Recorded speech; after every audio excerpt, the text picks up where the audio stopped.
Okay, dear friends, good evening. How are you? Are you good and okay?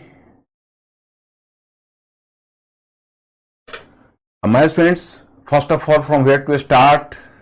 MCQ questions. Today, you'll find MCQ questions not so difficult as you found yesterday.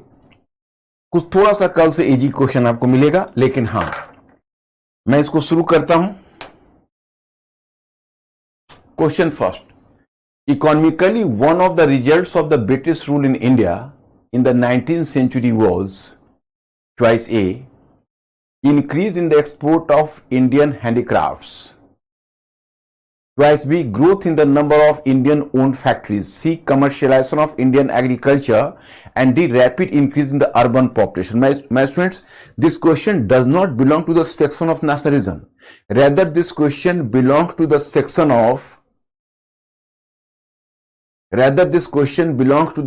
of colonialism.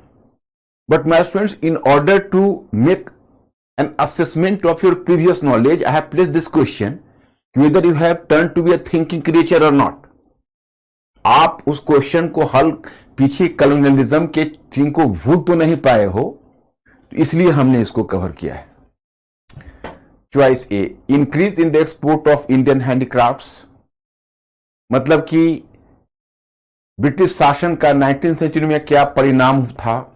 एक increase in the export of Indian handicrafts, you know. B, मतलब क्या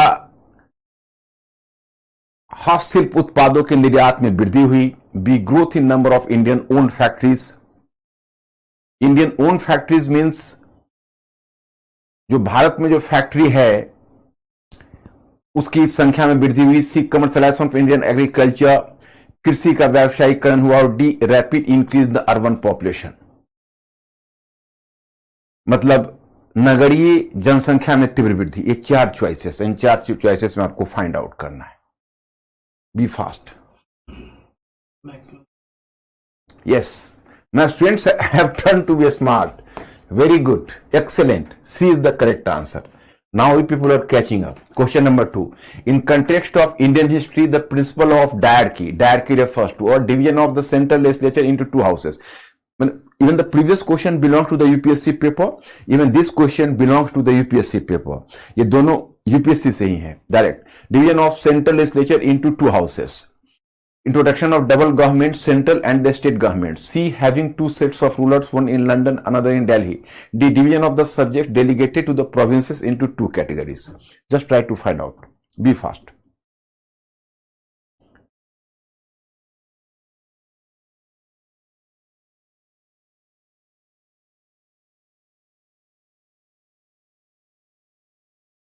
You may find the meaning. और should I help to find out the meaning? आप लोग तो English medium में, English वाले भी तो मीनिंग तो पढ़ने के बाद समझ पा रहे होंगे. Yes, D is the correct answer. You are correct.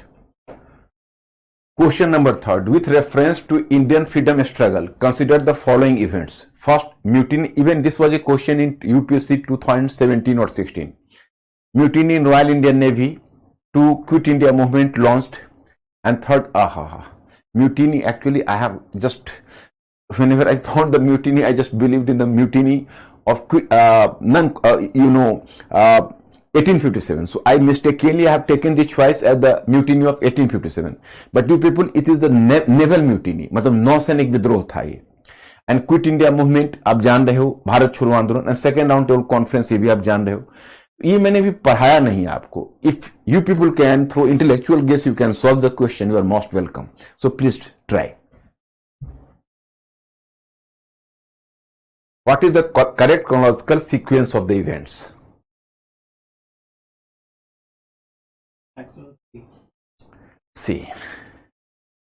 C, yes. Second round table conference 1931. Quit India movement 1942, naval 1946. So 3-2-1. Yes, you have done well. Well done. And then the question number 4. The Trade Disputes Act of 1929 provided for. Trade Disputes Act of 1929 provided for A, the participation of workers in the management of industries,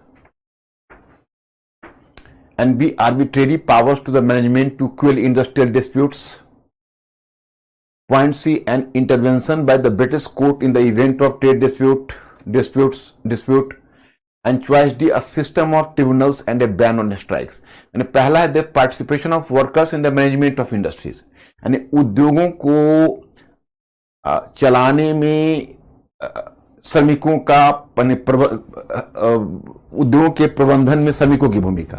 B, arbitrary powers to the management to quell industrial disputes, मतलब जो प्रबंधन है उसके हाथ में औद्योगिक विद्रोह दबाने, औद्योगिक हड़ताल दबाने की शक्ति. And intervention by the British court in the event of trade dispute, मतलब किसी भी व्यापारिक विवाद में ब्रिटिश न्यायालय का हस्तक्षेप. और डी है a system of tribunals and A ban on strikes, मतलब एक न्यायाधिकरण का समूह कायम करना और हड़ताल पर पाबंदी लगाना. They are the 4 important choices. Be fast.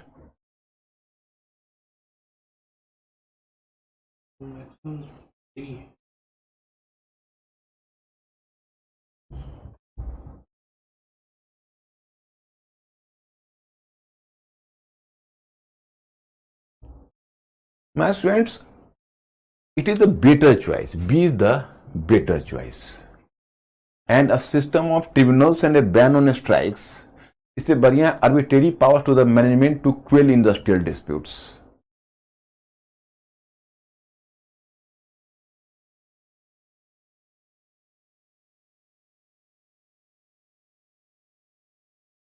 Because यहाँ ट्रिब्यूनल्स दिया है, न्यायाधिकरण.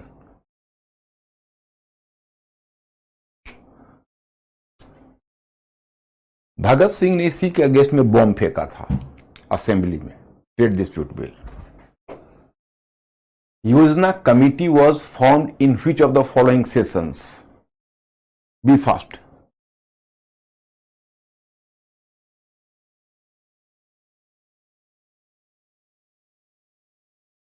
Karachi session, B Lucknow session, C Faizpur session, and D Haripura session. Yesterday we have done, we have just, you can say, taught you this part.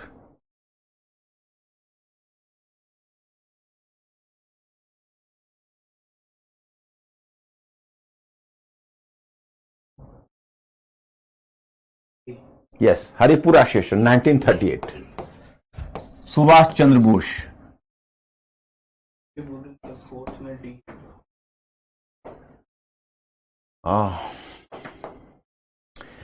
Why you people are selecting D?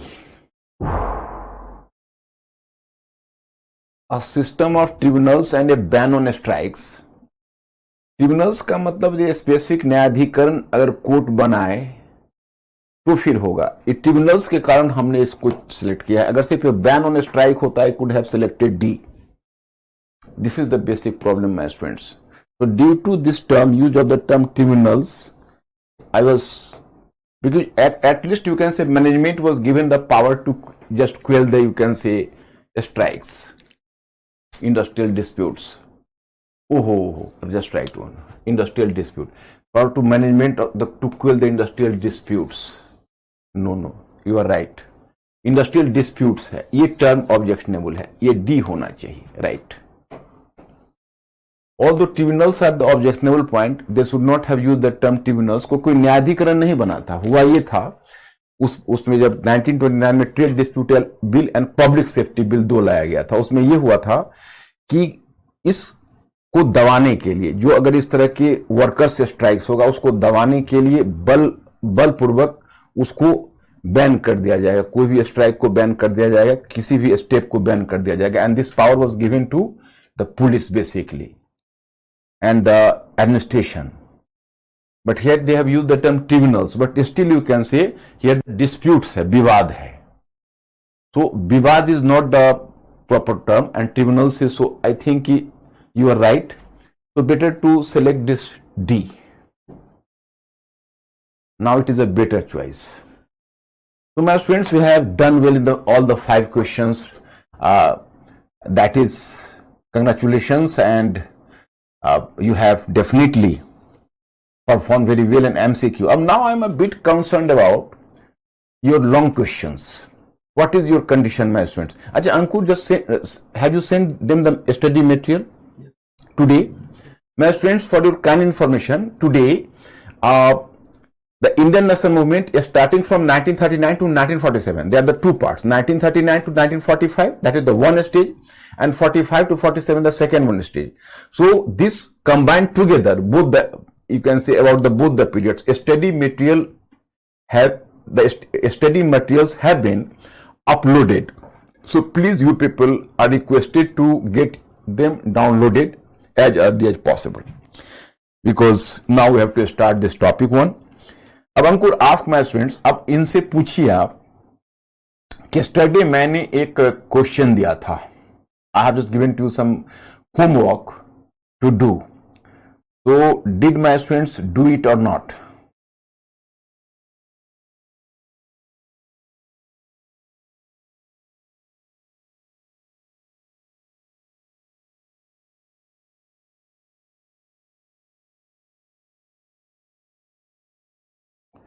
Be fast, my friends, please inform me. Have you done it or not? Okay. But do you need any help from my side? Yes. Any help? Yes. Dispute Act. क्या? हाँ, Trade Dispute Act and Public Safety Bill. They are the two. Actually, these were enacted in 1929. What was the situation? I have to mention about the background. In fact, in 1920s, you know, कि Marxist or communist movement became too much active, and there were some communist leaders who were much more active. For example, from South India, M. Singar Velu from Madras, Sripad Amrit Dange from Maharashtra, and likewise you can say Muzaffar Ahmad from Bengal, and Nalini Sen Gupta, Shaukat Usmani, later even P.C. Joshi. So these were the communist leaders, whether you prefer to call them communist leaders or Marxist leaders, as you like. So these leaders were too much active, and they were mobilizing the workers, and the workers' strike became frequent in 1920s. For example, in 1928, in 1929, the major strike in Calcutta Jute Mill, in Jamshedpur, etc. So the government became too much concerned, and you people may find one thing, it was in 1929, I have told you about Meerut conspiracy case.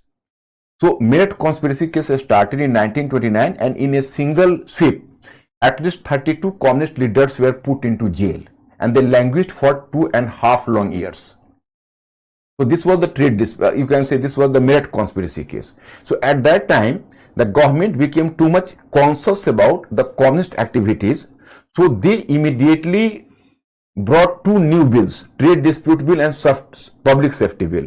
So according to the Trade Dispute Bill, whenever any sort of, you can say, differences and any sorts of unrest appears, so it should be solved by a committee in which even the management had to participate and the workers. So that's why I have selected the B, because the trade dispute. But as the sole, you can say, power has been given to management in this question. So that's why later I have to switch over to your choice D. Because tribunals, there was not the provision of tribunals, but there was a provision that this this administration would make a watch on the workers, and whenever required, the management could put a check and put, you can say, a ban on the workers' strike. So that was correct. Public safety bill, if any sort of workers' strike was going to affect the public peace, then the administration could directly make an intervention into the matter. So these were the provisions, and against the provisions, because even the Congress leaders were not much conscious, you know, and at that time even other political parties could not show the proper resilience and power, and communist leaders were already in jail. So there the HSRA, the members of HSRA, just took the gunlet and threw the gunlet against the government, and it was in this context that two important revolutionaries, Bhagat Singh and Batke Shaddat, threw bomb in assembly to activate the dumb and deaf. to activate the dumb and deaf. So in this way you can say this is the two bills. मतलब मैं आपको बताना चाहता हूं कि 1929 में आपको याद है जो मेरठ षड्यंत्र केस हुआ था, उसमें बहुत सारे जो कम्युनिस्ट लीडर्स थे वो एक्टिव थे, तो गवर्नमेंट उनको लेके काफी चिंतित थी, तो उनको तो मेरठ कॉन्स्पिरेसी केस में 32 को बंद कर दिया। अब उसके बाद उन्होंने 2 बिल ले आया, क्योंकि उसमें वर्कर्स का अनरेस्ट बहुत ज्यादा था, जमशेदपुर में हो रहा था, जूट मिल बंगाल में हो रहा था, तो उन्होंने 2 बिल लाए। उस बिल में प्रोविजंस ये रखा कि अगर वर्कर्स स्ट्राइक होता है तो एडमिनिस्ट्रेशन को पावर रहेगा उसको बैन कर सकता है। और ट्रेड डिस्प्यूट बिल में यह था कि अगर कोई डिस्प्यूट होता है तो फिर एडमिनिस्ट्रेशन उसको सॉल्व करेगी मैनेजमेंट और प्लस वर्कर्स के प्रयास से, मतलब वर्कर्स को फ्रीडम नहीं रहेगा। तो वही इसीलिए मैंने बी जो पहले डिस्प्यूट्स वाला टर्म जो आया था, इसलिए मैं बी की तरफ चला गया था, क्योंकि ट्रिब्यूनल्स टर्म्स यहां कंफ्यूजिंग था जो डी में था, ट्रिब्यूनल्स नहीं होना चाहिए था, लेकिन खैर चलो कई बार वो सब लैक्स होके डाल देते हैं, सो दैट्स वाई कि कंफ्यूजन वाज क्रिएटेड देयर। तो लेकिन उसमें ये था कि दोनों को बैठना पड़ेगा, लेकिन निर्णय वही हुआ जो मैनेजमेंट तय करेगा, और स्ट्राइक को बैन कर दिया गया था कि स्ट्राइक नहीं करना है। तो ये था। और पब्लिक सेफ्टी बिल में था कि अगर वर्कर्स के एक्टिविटीज से पब्लिक पीस अफेक्ट हो रहा हो तो फिर जो अथॉरिटी है वो डायरेक्टली वर्कर्स के विरुद्ध कार्रवाई करेगी। तो यही दोनों बिल था, और इस बिल में चूंकि कांग्रेस नहीं खड़ी हुई उसके अगेंस्ट में, और देश में कोई दूसरी पार्टी उतनी एक्टिव नहीं हुई, और communist leaders already Meerut conspiracy case में थे, तो इसलिए उनकी तरफ से HSRA के मेंबर में भगत सिंह और बटुकेश्वर दत्त ने जाकर बॉम्ब फेंका था उसमें। तो this was the case. 8th April 1929 the bomb was thrown into the assembly hall in Delhi. So अब Mr. Ankur, any problem now? कौन सा, कहां रखा है क्वेश्चन? मैं वही क्वेश्चन खोज रहा हूं।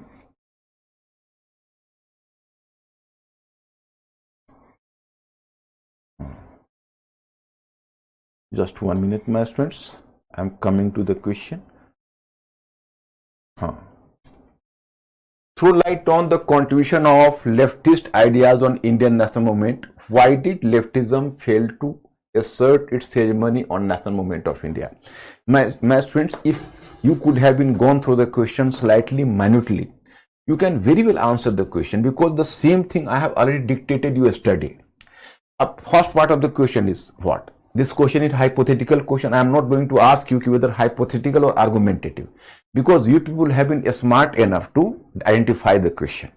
You will definitely reply my question कि it is hypothetical question. Now, why did the leftism fail to assert its ceremony on national movement of India? That is mark of interrogation. The second part is, even that is hypothetical, because not argumentative. Why did?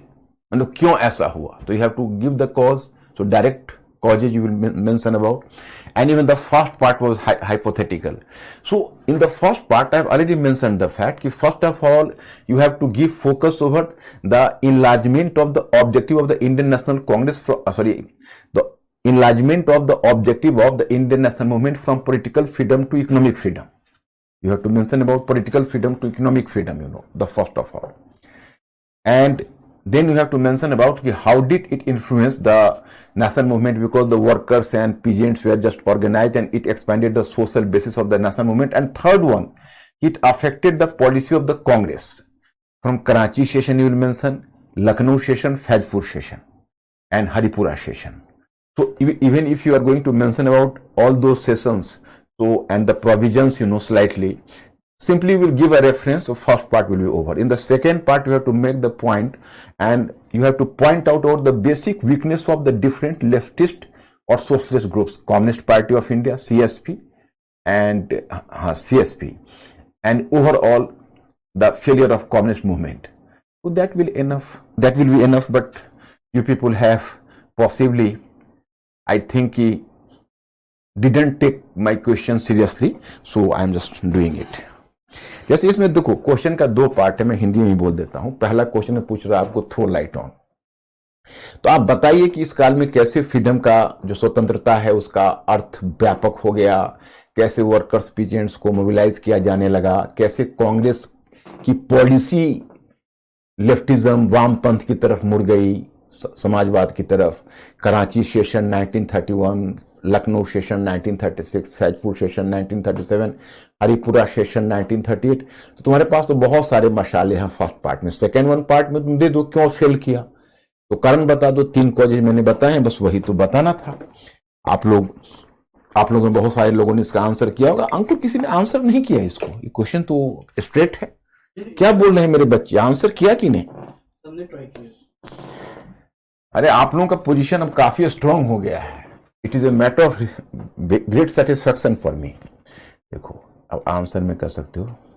Maximum को बस intro और conclusion में। अच्छा, intro और conclusion में।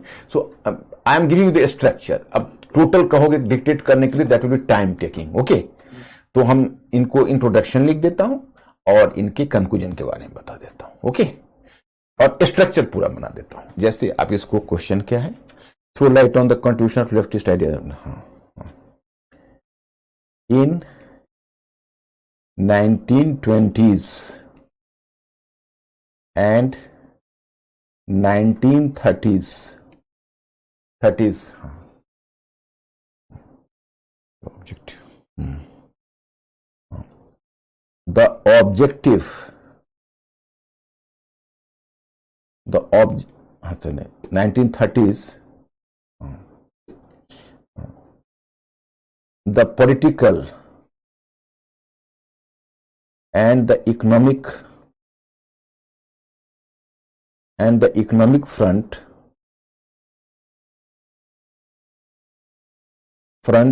of the national movement of the Indian national movement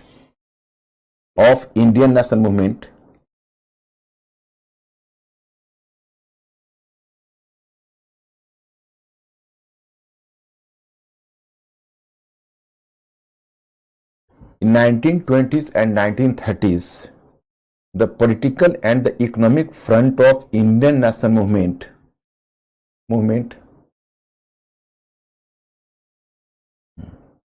came near to each other.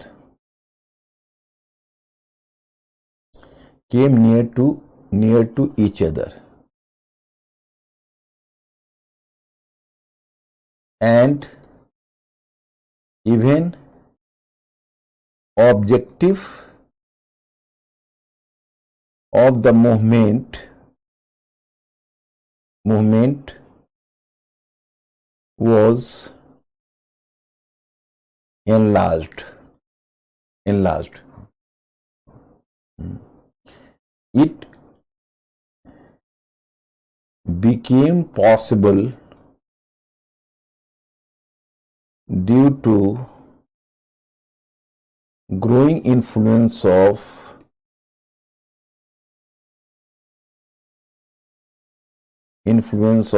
socialism or leftism.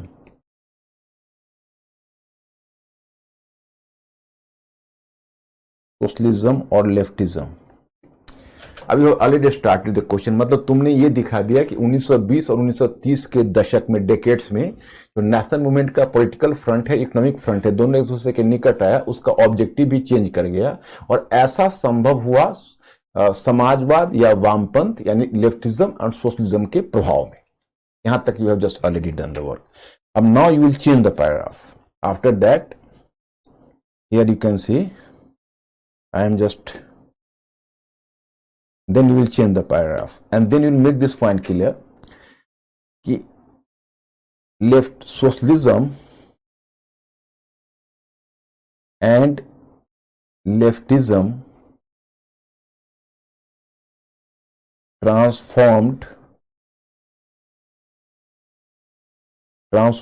the national movement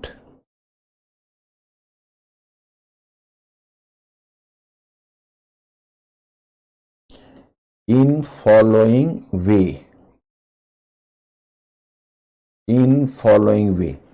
Is this point clear? अब now make the short points. As the one point you mentioned about objective, the objective was enlarged, and now apart from political freedom, there was craving and there was initiative, or there was, you can say, craving or passion for the economic freedom as well. As the second one point, मतलब तुम दिखा दो कि राजनीतिक स्वतंत्रता के साथ साथ आर्थिक स्वतंत्रता भी राष्ट्रीय आंदोलन का लक्ष्य बन गया, आप ऑलरेडी जानते हो। उसके बाद फिर दूसरी कैविंग दिखा दो पॉइंट नंबर 2 में कि now the workers and peasants were being mobilized on massive scale by different party, particularly the socialist and the leftist party। मतलब बड़े पैमाने पर अब किसानों और श्रमिकों को संगठित किया जाने लगा समाजवादी और वामपंथी दलों के द्वारा। तीसरा दे दो कि now even the policy and programmes of the Congress was widely influenced by the socialist और leftist programme. And then you have to mention out in Karachi session, even in my study material you will find in Karachi session 20-point socialist program was introduced. Likewise in Lucknow session and Fazpur session, progressive agrarian programs were, you can say, adopted। जो प्रगतिशील socialist कार्यक्रम है उसको अपनाया गया। और then in Haripura session at the initiative of Subhash Chandra Bose as a president there was the formation of Yojana committee. तो in this week gradually, even if you can mention, तो you can mention even the in 1937 the elections, the Congress adopted the Socialist Manifesto। मतलब कांग्रेस ने अपने चुनावी घोषणा पत्र 1937 में socialist programme को अडॉप्ट किया। ऐसा भी आप दे सकते हो, डिपेंड करता है आपके ऊपर। ये तीनों हो गया, तो पहला पार्ट आपका पूरा हुआ। अब देखो, अब इसके बाद फिर आप you have to change your paragraph and हाँ but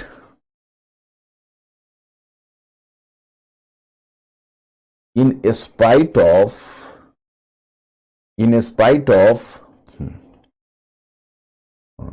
initial influence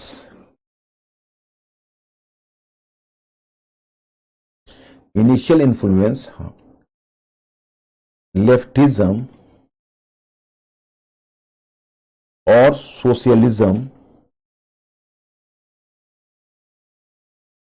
failed to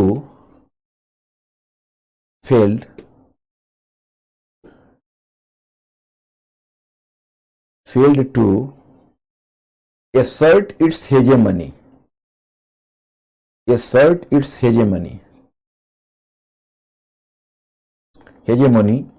on national movement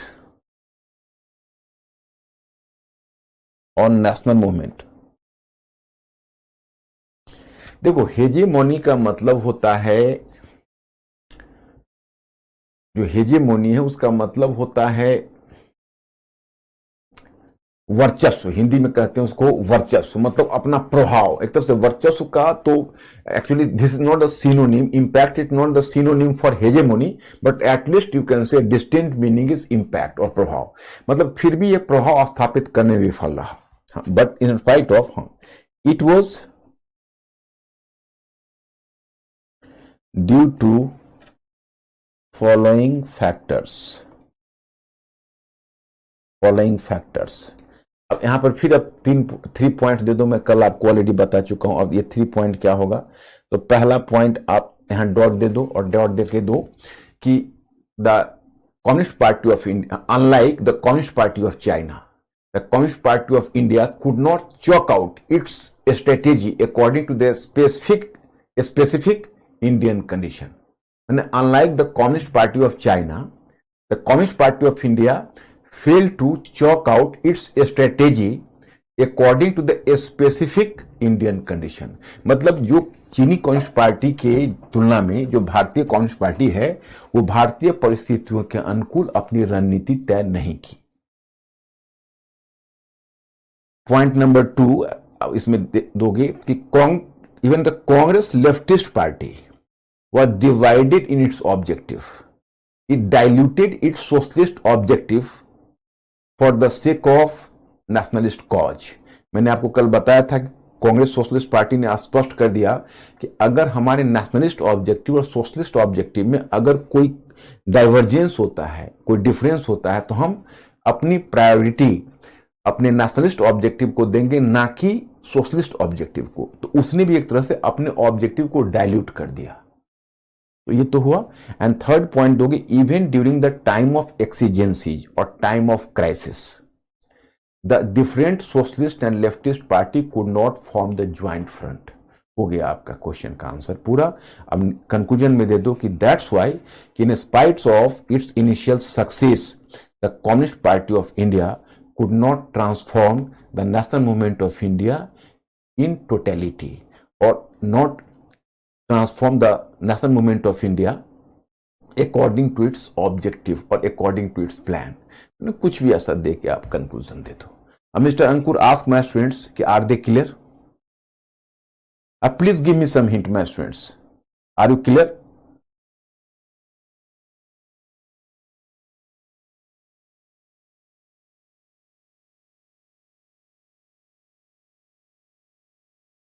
Please be fast. Are you clear?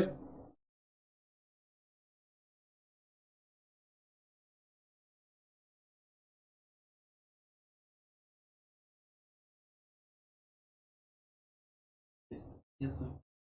So, bus, just take my advice and always keep with my phrase, keep on with my phrase, keep bugging in the Churchillian phrase. On daily basis, whatever difficulty you find, I will suggest you, even if you are not in a position to write 150 words, at least try to write 100 words, 75 words, 80 words. But you people, take the oath. On every day, you will take the pen in your hand and try one question at least. अब देखो, you will create, you can see some miraculous impact on your whole preparation. You will be surprised to know that after 1 and 2 months, you will be a very expert writer. And you are just writing the question in the very, you can say, efficient manner. Today you are performing much well in MCQ questions. You are smart enough. So you will do in the same in the mains question as well. आप लोग को मेरा एक request है, एक मेरा suggestion है कि डेली बेसिस पर 75 वर्ड से क्यों ना हो, 100 वर्ड से क्यों ना हो, आप लिखते रहिए। 150 वर्ड्स ना हो, छोटा ही हो चलेगा, थोड़ा बड़ा हो वो भी चलेगा, लेकिन राइटिंग बंद नहीं होनी चाहिए, ये बात को ध्यान रखिएगा। सो अब now I am just coming to my once again the same diagram. How is of Indian Are you see?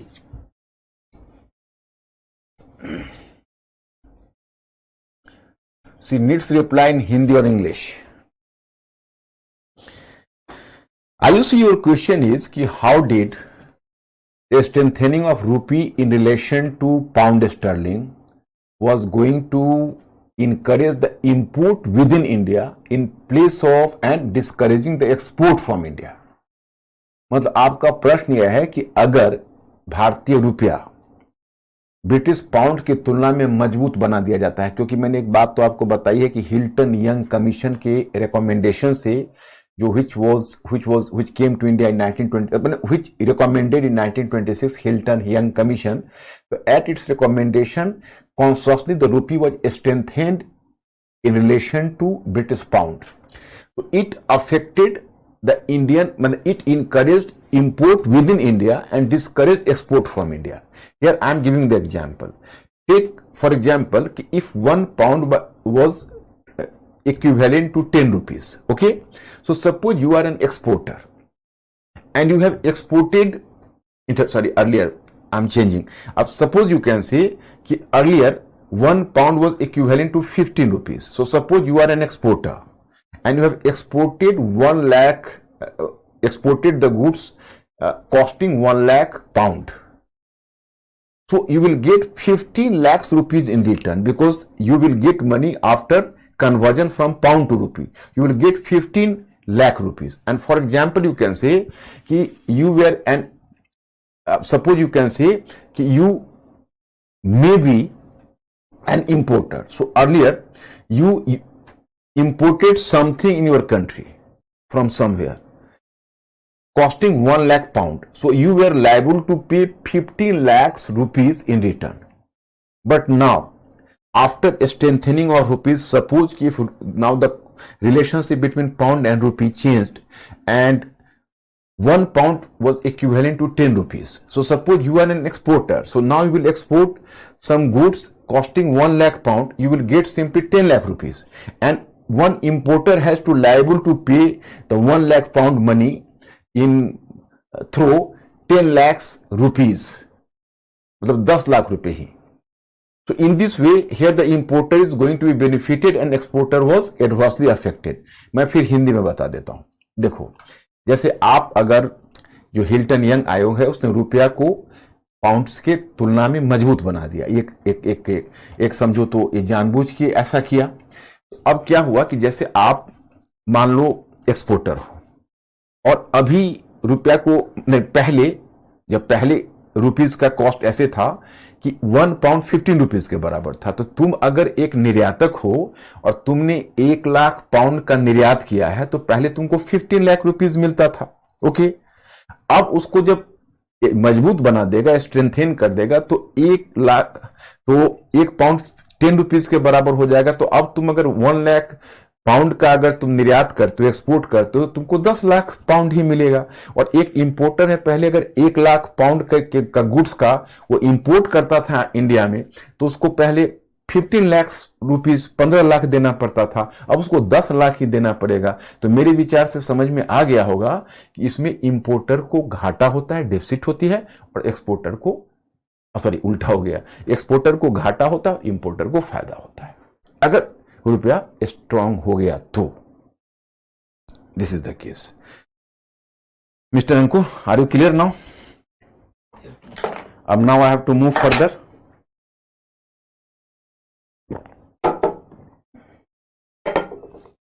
अब just observe here. In peasant unrest, nothing unusual.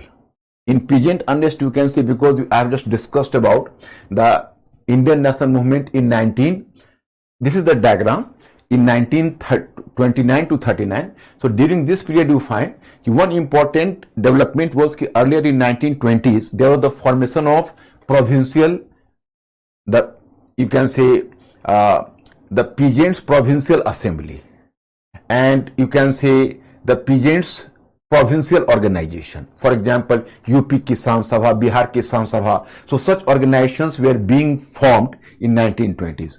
But in 1936, you will come to realize that there was the formation of an all India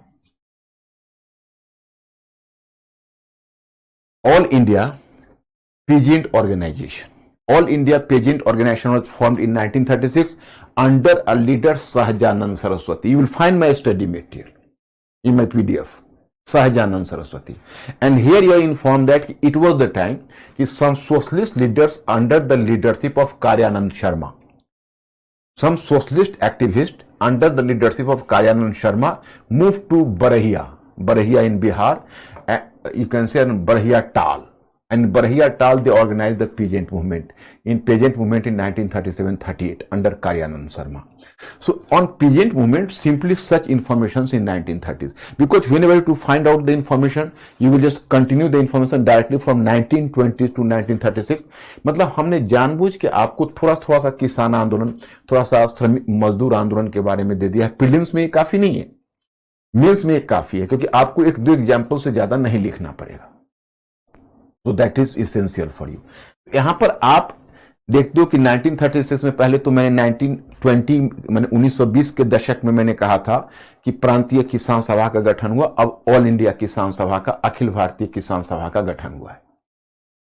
और there was the कि provincial किसान सभा, ना all India किसान सभा. उसके बाद बहुत सारे जो सोशल एक्टिविस्ट है, सोशलिस्ट एक्टिविस्ट हैं, वो बरहिया टाल बिहार में गए मूवमेंट चलाने. टाल एक लैंड होता है, जियोग्राफी में आप लोग पढ़ते हो या पढ़ोगे, तो टाल एक टाइप का लैंड होता है. बरहिया में वो था, वहां पर उन्होंने एक मूवमेंट चलाया और उस 37-38 में चलाया. तो इसमें इतना ही.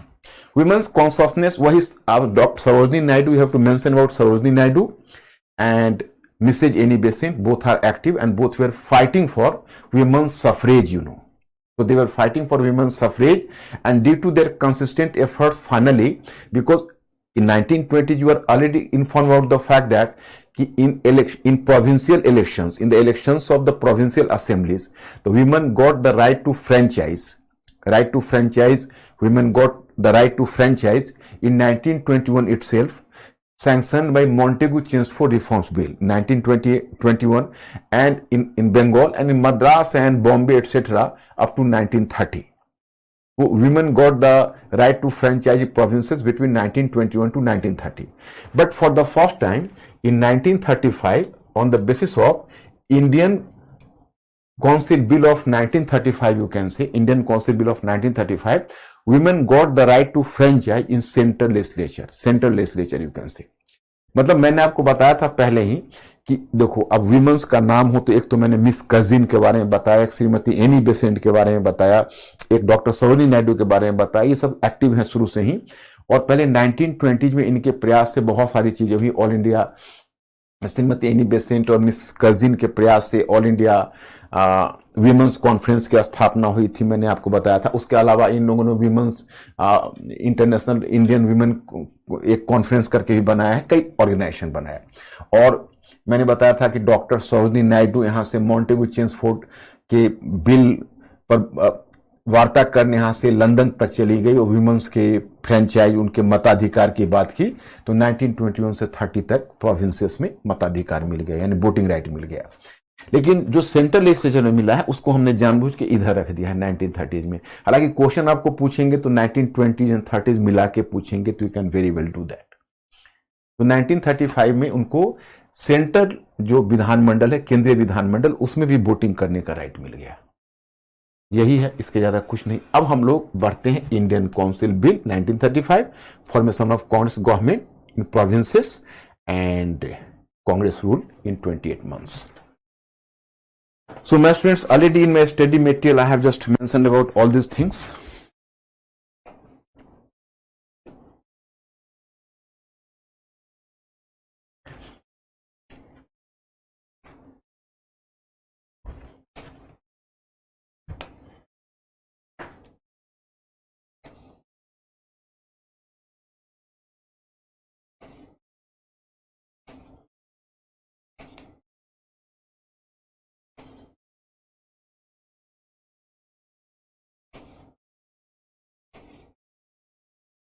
Just 1 minute, my students.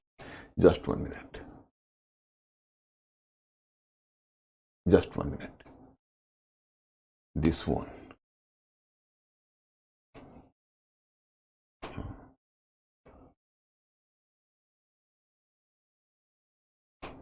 यहाँ आपको 1935 का act, government of India act, यार आई एम क्यों clear.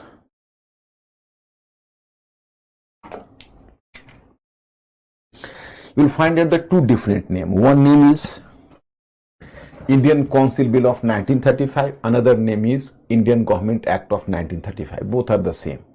Here I am just writing Indian Council Bill of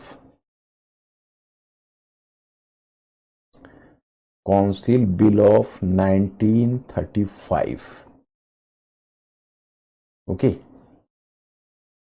Now my students, earlier you have already observed the Indian Council Bill of 1919, but now this act was just,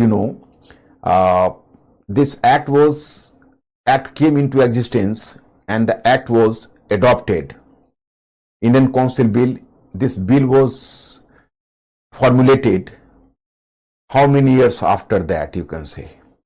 So nearly 16 years after that. In the meantime, the national movement progressed a lot, and even the Congress politics became much more radical during this period, because during this period the Congress could manifested the two mass movements, one the non-cooperation movement, another is the civil disobedience movement of 1930.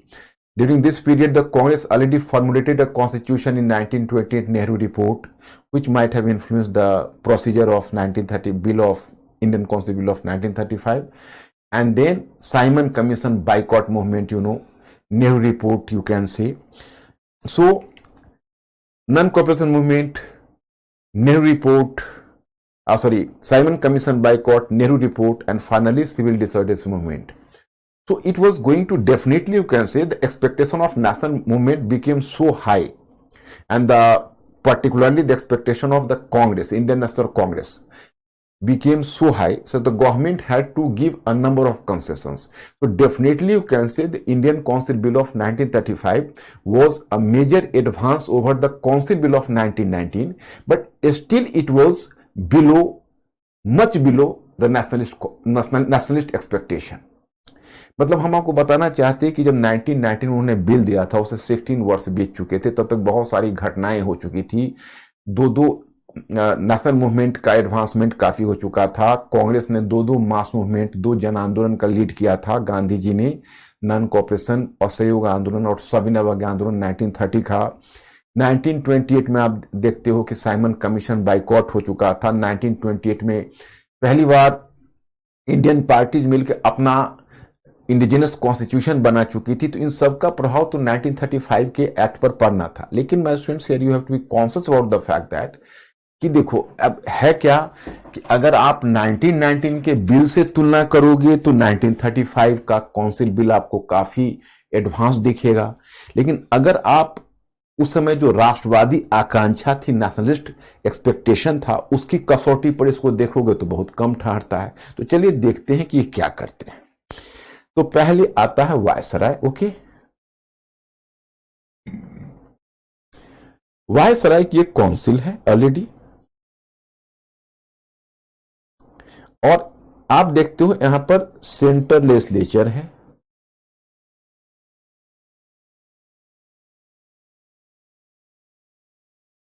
Central legislature है। Okay, central legislature है, और central legislature में 2 सदन है, upper chamber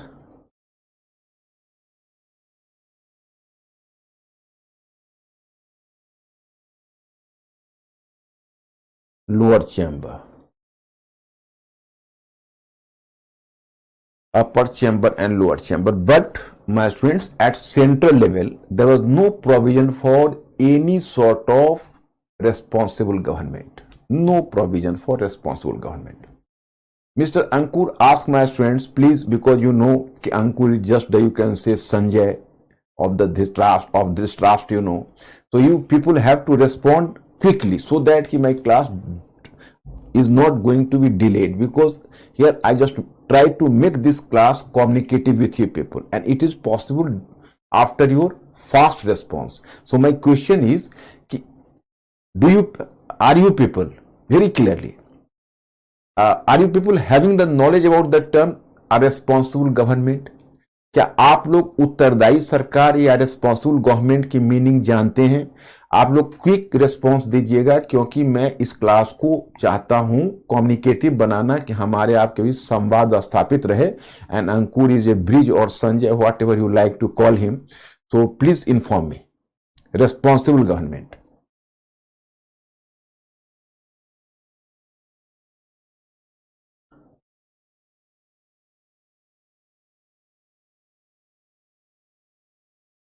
Yes, sir.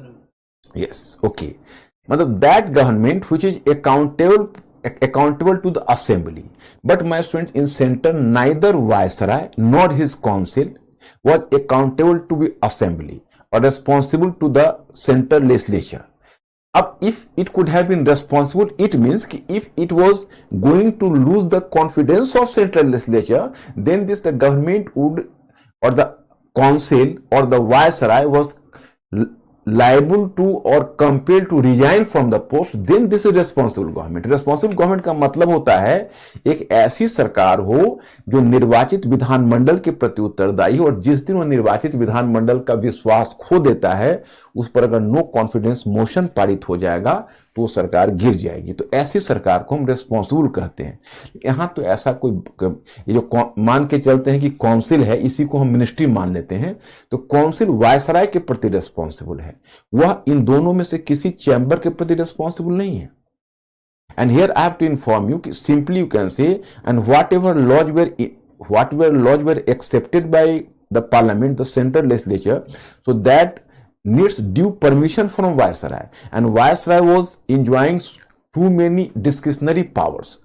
मतलब कि viceroy all powerful है, उसके पास बहुत सारे विवेकाधीन शक्तियां, डिस्क्रिशनरी पावर्स हैं, और जो नीचे का उनका जो सेंट्रल लेजिस्लेचर है, कोई अगर बिल को एक्सेप्ट करती है या इनैक्ट एक्सेप्ट करती है और उसको पास करती है, तो उसको वायसराय का भी अप्रूवल चाहिए होता है।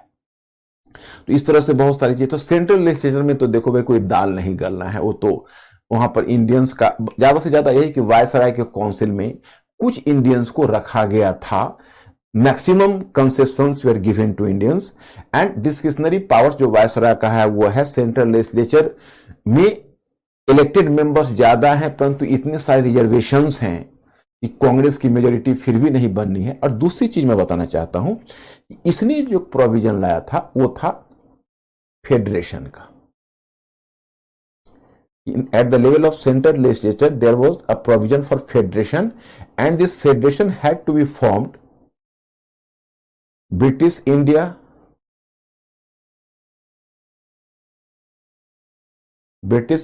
plus princely states.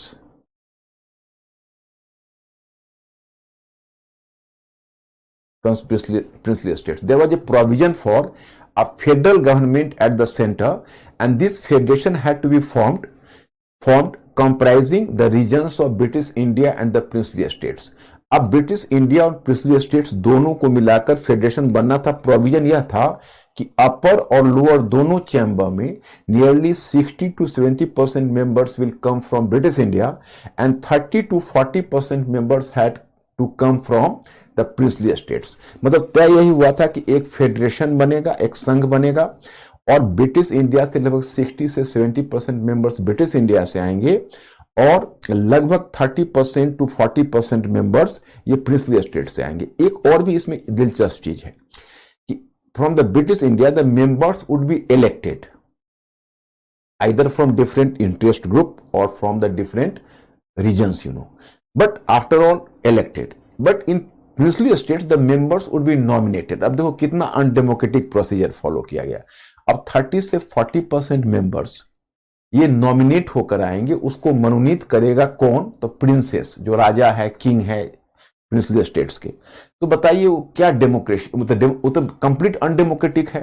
अब ये 30-40% आएंगे तो ब्रिटिश को लगता है चलो they will work as a bulwark against any radical change within assembly, and they will just they will work as the conservative element, so they will just try to you can say foil some of the radical programs of the Indian National Congress, and Congress was going to be a radical organization at that time.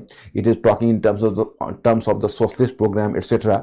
तो British को लग रहा था अच्छा ही है, जब nominated members king के आएंगे तो वो लोग तो बड़े कंजर्वेटिव होंगे, कोई एक रेडिकल प्रोग्राम को पास ही नहीं होने देंगे। But my students, for the formation of this federation there was some condition, and this condition had to be fulfilled. This federation needed the approval from at least 50% of Indian states. माने इस तरह का federation तभी बन सकता था जब इसमें कम से कम 50% इंडियन स्टेट्स का अप्रूवल चाहिए, माने प्रिंसली स्टेट्स का। And princely states were not enthusiastic for this federation, so they withheld their approval. So this federation could never come into existence. So it was a total failure. तो federation वाले clause को तो आप भूल जाइए। इसमें condition था कि 50% इसमें जो राज्य है उसकी स्वीकृति चाहिए, और राजाओं को इसमें कोई इंटरेस्ट नहीं था, तो उन्होंने इसको अप्रूव नहीं किया, तो ये अस्तित्व में नहीं आया, एग्जिस्टेंस में नहीं आया। तो आप समझ ही गए होंगे। अब आते हैं प्रोविंसेस में। Province,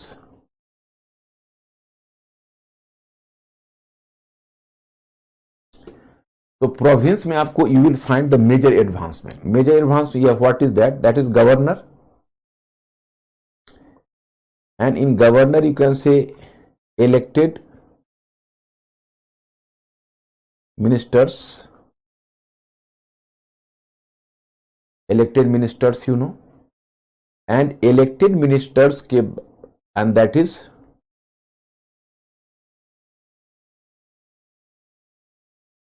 legislative assembly. Legislative assembly. अब just I am moving here, you have to observe. Up here you people have to understand this thing. That is province. In province there is governor, and here the elected ministers and legislative assembly. So my friends, what important thing you find here? Here you will find the responsible government.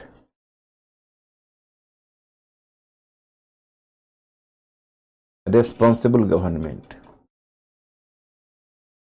अब पहले से एक बहुत बड़ा फर्क आया. फर्क क्या आया? एक जस्ट 1 मिनट. Elected ministers. फर्क आया irresponsible government.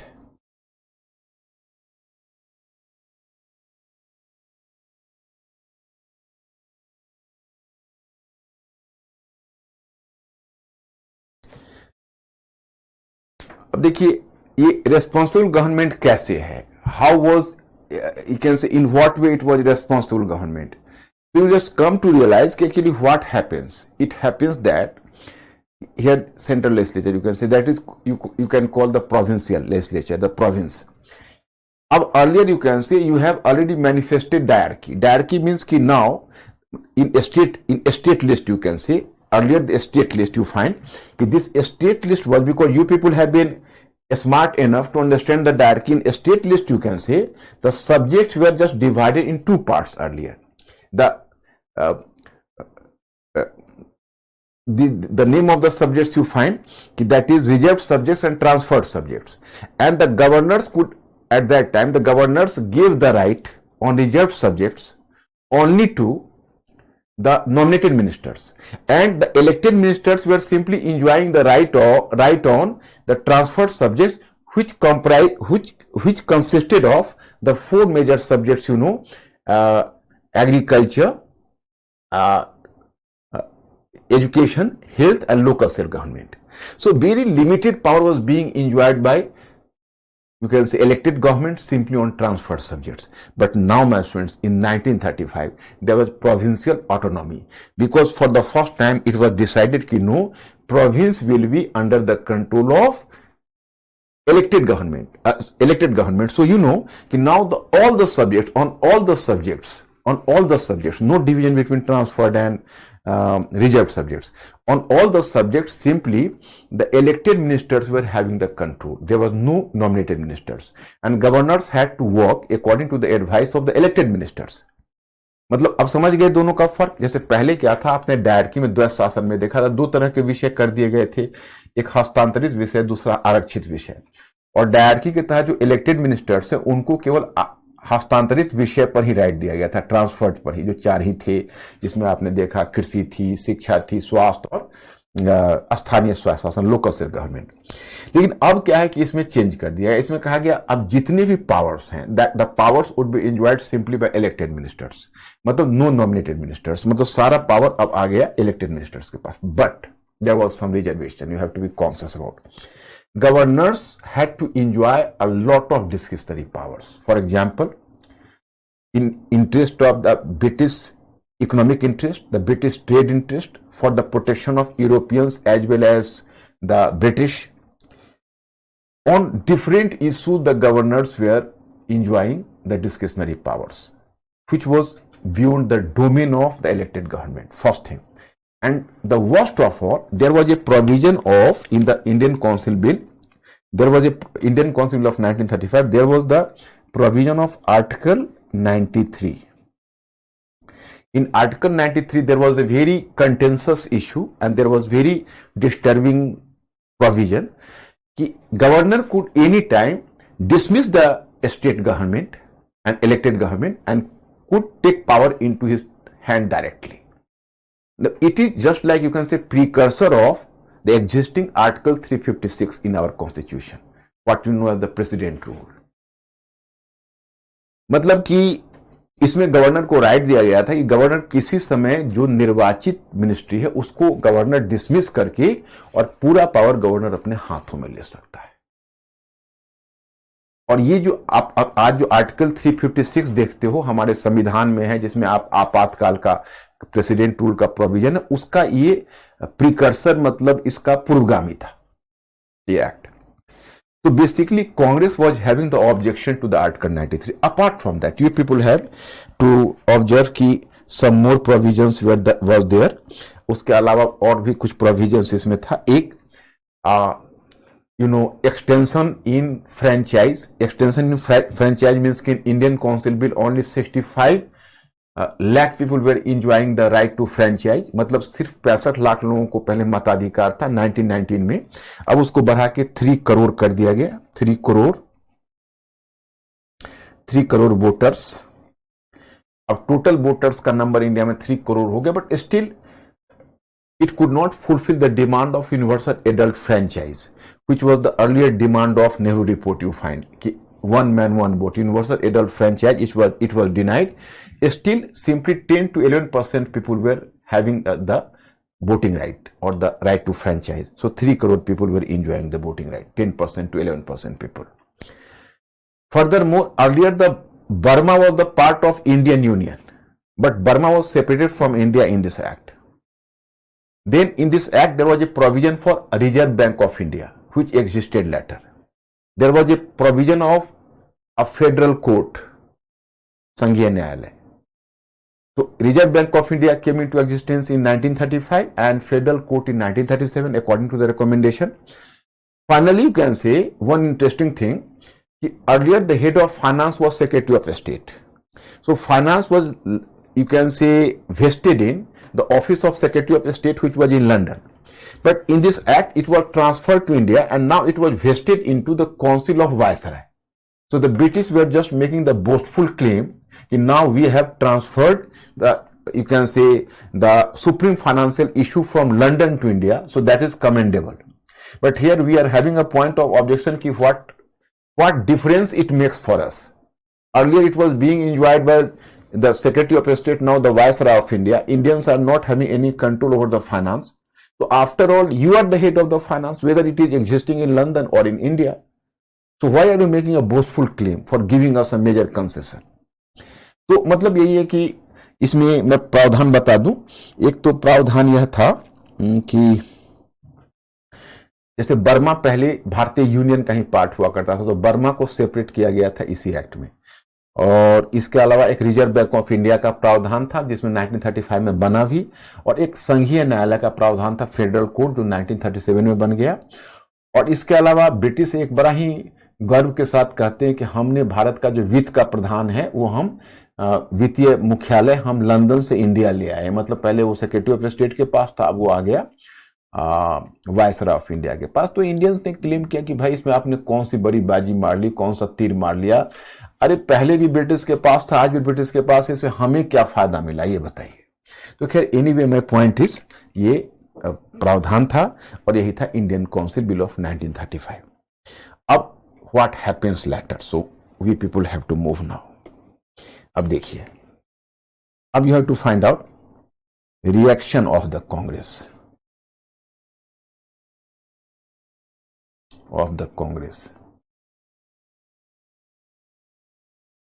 And the second one, differences within the Congress on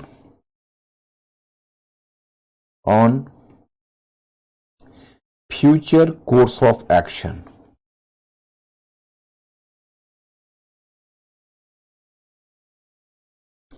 Future course of action.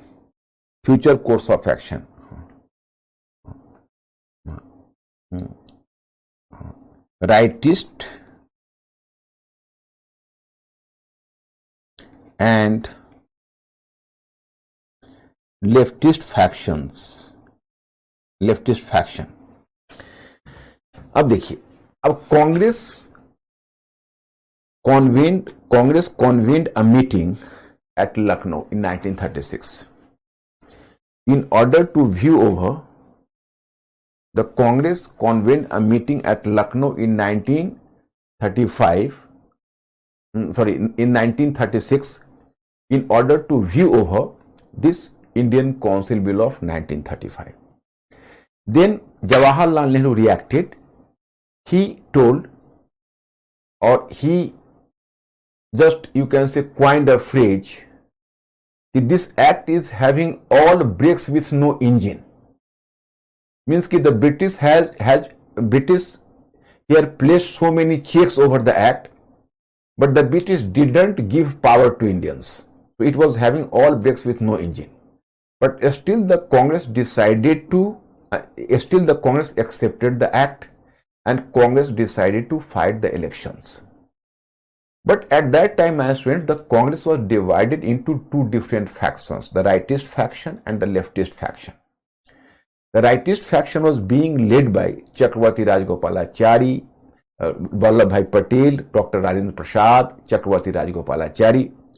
So this faction was quite now, you can say, disturbed at the phenomena that Congress has fallen into a state of inaction. So according to it, now, as the Congress after withdrawing civil disobedience movement is not active and remain to be, you can say, inactive. So now this situation is going to demoralize the people of India. So Congress had to open now, because Congress has not to launch any movement presently. So Congress had to open now the, you can say, door of constitutionalism. It had to fight the elections and form the government to show the popular strength to the government. So it was the view of the rightist faction of Chakravarti Rajagopalachari, Vallabhbhai Patel, Rajendra Prasad. On the other hand, there was a leftist faction like Jawaharlal Nehru. Subhash Chandra Bose was at that time, in London, but still Subhash was having the view. Then the members of Congress Socialist Party, so they came to realize that no, we have not to open the door of constitutionalism, although we have to fight the elections. We have to fight the elections in order to reflect the popular strength to the government, but we have not to form the government. We have not to form the government, rather we have to keep ourselves from the government, and later we have to organize a revolution against the British. So they believe that actually if we are going to forming the government, so then the people will expect a lot from us. As we are in government, so we have to do some, we have to take some measures, pro-people's measures in favor of the people. But as we are hand are tied, particularly due to the too much power in provinces to the given to the governor and Article 93, we will not take the proper measures and we will not adopt the pro-people's program. So that is going to tarnish our image in the eyes of the common people. So that will be costly to us from the viewpoint of the popular perception. So we have not to form the government, although we have to fight the elections. Finally, it was decided that whether we have to form the government or not, it is another thing, but better first let us fight the elections. So at least on the issue of the fighting elections, both the rightist and leftist factions were having some identical view or having the consensus. So it was decided to fight the elections. अब मैं यहाँ पर बताता हूँ आपको हिंदी में. लखनऊ में 1936 में कांग्रेस का सेशन हुआ, तो कांग्रेस ने इस काउंसिल बिल पर विचार किया और क्रिटिसाइज तो किया. जवाहरलाल नेहरू ने कहा कि इसमें ब्रेक ही ब्रेक है, इंजन नदारत है. मतलब उनका कहना यह था कि ब्रिटिश ने टू मेनी चेक्स इसमें डाल दिया है, लेकिन ब्रिटिश ने तो हमें पावर ही नहीं दिया है, तो हम इसको कैसे इस्तेमाल करेंगे. ये तो ब्रिटिश ने हमारे ऊपर बहुत सारे नियंत्रण बांध दिए और पावर नहीं दिया है, तो उनका कहना था. फिर भी कांग्रेस ने इसको एक्सेप्ट किया. अब देखो कांग्रेस उसमें राइटिस्ट और लेफ्टिस्ट दो फैक्शन में डिवाइडेड था. तो जो दक्षिण पंथी और वामपंथी गुट में, दक्षिण पंथी गुट में वल्लभ भाई पटेल थे, चक्रवर्ती राजगोपालाचारी थे, डॉक्टर राजेंद्र प्रसाद थे, आदि थे. उनका कहना था कि देखिए, जब से सविनय अवज्ञा आंदोलन को वापस लिया गया है तब से कांग्रेस ने कोई मूवमेंट किया नहीं है, और इस तरह से कांग्रेस जिस तरह से इनएक्शन में है, जिस तरह से गतिहीन बैठी हुई है, उसमें क्या है कि लोगों का विश्वास अब कांग्रेस से हिल रहा है. तो लोगों के विश्वास को जगाने के लिए अब हमें कुछ एक्टिविटीज करना होगा. तो बेहतर यही है कि हम लोग इलेक्शन फाइट करें और फिर गवर्नमेंट को फॉर्म करें और कुछ एक्टिविटीज लाएं इंडिया में. तो अब वामपंथी गुट में जो लेफ्टिस्ट थे उसमें जवाहरलाल नेहरू थे, सुभाष चंद्र बोस थे. हालांकि सुभाष चंद्र बोस लंदन में थे, इंडिया में नहीं थे, और गवर्नमेंट की पहुंच से भी बाहर थे, लेकिन विचार तो दे ही रहे थे, कॉरेस्पॉन्डेंस तो कर ही रहे थे वहां से. और इधर कांग्रेस समाजवादी दल के लीडर से, तो इन लोगों का कहना था कि देखिए, हम इलेक्शन फाइट करते हैं क्योंकि अपना पावर दिखाएंगे ब्रिटिश को कि भाई देखो हमारा कितना पॉपुलर सपोर्ट है, लेकिन हम गवर्नमेंट नहीं बनाएंगे, क्योंकि हम अगर गवर्नमेंट बनाएंगे तो पीपल हमसे ये एक्सपेक्ट करेगी कि हम उनके लिए कुछ कंक्रीट करें, और जितना पावर गवर्नर को दिया हुआ है हमें प्रोविंस में कुछ करने नहीं देगा। तो हम उस समय क्या होगा, एक्सपोज हो जाएंगे, पब्लिक को हम पर से भरोसा टूटेगा, हमारा इमेज है वो खराब होगा, हमें ऐसा नहीं करना है। तो अंत में दोनों में मतभेद बना रहा, तो अंत में तय हुआ कि चलिए अब गवर्नमेंट बनाएंगे या ना बनाएंगे तो बाद की बात है, पहले तो इलेक्शन लड़ा जाए, चलिए इलेक्शन लड़ते हैं। तो इन 1937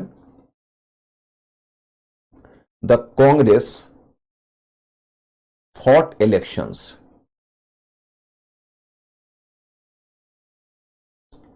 कांग्रेस फॉट इलेक्शंस। अब इसमें जो कांग्रेस की कैंपेनिंग हुई, that became illustrious. Jawaharlal Nehru became the star, you can say, representative and star propagandist of the Congress. Jawaharlal Nehru started to make a trip and make tours to different parts of India. He was moving in, you can say, automobile, he was moving in train, he was moving in a bullock cart, he was moving even horse, tanga, chariot, ikka. And he just visited to different places of India, and he was a star propagandist. And among the Congress, even Gandhi came to believe that Jawaharlal was the most influential orator of the Congress. So Jawaharlal Nehru became too much active, and he became the star orator of the Congress, and he just organized this movement, and he organized, you can say, and he led the Congress at that time. So it was a great success for Jawaharlal, you can say, Congress under Jawaharlal Nehru. But there was the balance of power between the leftist and rightist faction. As Vallabhbhai Patel, he just, you can say, reserved his right to distribute the tickets of the Congress so that he could have the control over the candidates, who will be candidates and who not. So in this way, the balance was maintained. The landslide victory for the Congress. There were total 11 provinces. In 5 provinces, the Congress was having the total, in 5 provinces out of 11, the Congress was having the clear-cut majority. But Congress was in a position to form the government with support of some, you can say, a smaller party in 2 more states and 1 more state. So Congress could have formed the government lastly in 8 provinces out of 11. And out of 11, you can say, Sindh, Bengal and Punjab. These 3 states were beyond the control of the Congress, you can say. Congress could not form the government there. But now whenever there is the question of forming the government, then differences cropped up between the two. Leftists vetoed the proposal. No, Congress could not form the government. So rightists were quite in a fix, you can say. It was the time, the moment of crisis. So the rightist faction just needed the mediation from Gandhi. So if you people are smart enough to watch the Gandhi movie, I have suggested you earlier. So there in Gandhi movie, a very interesting scene you might have found there. Vallabhbhai Patel was rushing to, along with some leaders, he was rushing to Gandhi's ashram Wardha, and he was quite in a fix. And on that fateful day, by chance, the leg of one of his goats has been fractured. So Gandhi just, you can say, just putting some balm on his leg, and he was busy there. And Vallabhbhai Patel could have just lodged his own complaint, but Gandhi just, you can say, started to inform Vallabhbhai Patel ki Patel, you have come, I am happy.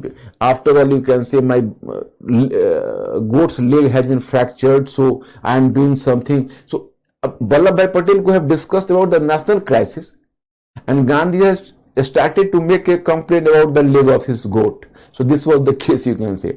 मतलब मैं आपको बताता हूं, actually जब अब तो कांग्रेस को बहुत बड़ी विजय मिली, बहुत बड़ी सफलता मिली।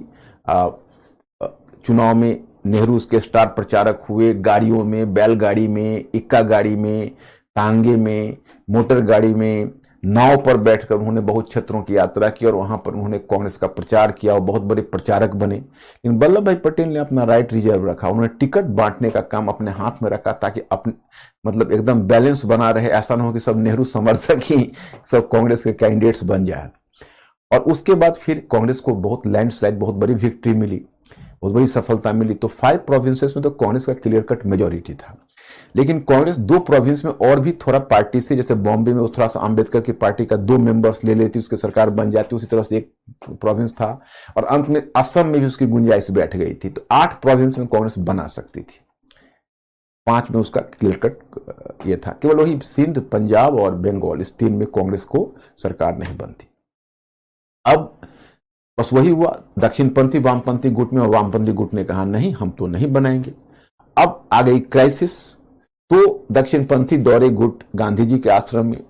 तो गांधी जी का वही मैंने कहा कि आपने अगर मूवी देखी होगी, गांधी मूवी तो आप लोगों ने देखी, आपने बताया था, हमें याद है, तो रिचर्ड एटनबरो वाली। तो उसमें जब वल्लभ भाई पटेल कुछ नेताओं के साथ जाते हैं गांधी जी से कंप्लेन लॉन्च करने की, भाई देखिए आप हमको तो इसकी ऐसे ऐसे ये सरकार नहीं फॉर्म करने दे, तो गांधी जी अपना कंप्लेन लेके बैठ गए। उनकी एक बकरी की टांग टूट गई थी, तो उन्होंने उस पर मिट्टी वगैरह मल रखा था, कहा पटेल देखो क्या हो गया, मेरी बकरी की कल टांग टूट गई। और फिर वो आश्रम में कुछ जड़ी बूटी लाने गए और पटेल को उसी वहीं पर उनका एक चारपाई थी, उस पर बैठा दिया और हाथ में घास पकड़ा दिया कि बकरी को खिलाओ। अब वल्लभ भाई पटेल बहुत चकित हैं, तुरंत वो ग्रासेस को देख रहे हैं, तो बकरी को देख रहे हैं, उनको लग रहा है कि भाई इतना बड़ा नेशनल क्राइसिस है और गांधी जी क्या कर रहे हैं। एनीवे, तो गांधी जी ने ही बीच का रास्ता निकाला। Actually, Gandhi ji just inquired from the leftist. He tried to persuade the leftist faction, because after all, even Gandhi ji was making a tilt towards the rightist faction. You know, कि today it is blamed that कि Gandhi tilted in favor of Nehru against Vallabhbhai Patel. But truth is that कि Vallabhbhai Patel was the blind follower of Gandhi, and Nehru was having ideological difference with Gandhi. But Gandhi was having such an unflinching faith in the you can say capability of Nehru, that's why he chose Nehru as the prime ministerial candidate. It does not mean that Patel was not dear to him. He was equally dear to him. But there was a question of capability as a prime minister of India. So who will become the prime minister of India? तो नेहरू में उनको बहुत ज्यादा गांधी जी को विश्वास था। गांधी जी ने एक बार कहा था, एक गवर्नर जनरल था लिलिथुओ या वेवेल को, कि जवाहरलाल से कभी बहस मत करना, डिबेट मत करना, रात भर आप बोलते रह जाइएगा और वो रात भर आपको काउंटर करता रह जाएगा, लेकिन अपनी बात मनवा के ही छोड़ेगा। तो इतना विश्वास था उनको जवाहरलाल नेहरू के ऊपर। तो खैर एनीवे, माय पॉइंट इज कि उन्होंने बीच का रास्ता निकाला। उन्होंने सजेस्ट किया कि अच्छा एक बात बताइए, अगर उसमें लिलिथुओ था वायसराय, उन्होंने कहा कि अगर वायसराय लिलिथुओ को लिखित दे देता है कि गवर्नर इस मामले में अनड्यू हस्तक्षेप नहीं करेंगे, तब गवर्नमेंट बनाने में क्या कठिनाई है। तो you have to form the government. अब मैं इंग्लिश में बोल देता हूं। Actually Gandhi brought a compromise formula. He gave a proposal to the leftist faction if Viceroy Lilithgow will give us the promise in return that the governors would not make any undue intervention in the functioning of the provincial government, then what is the problem in forming the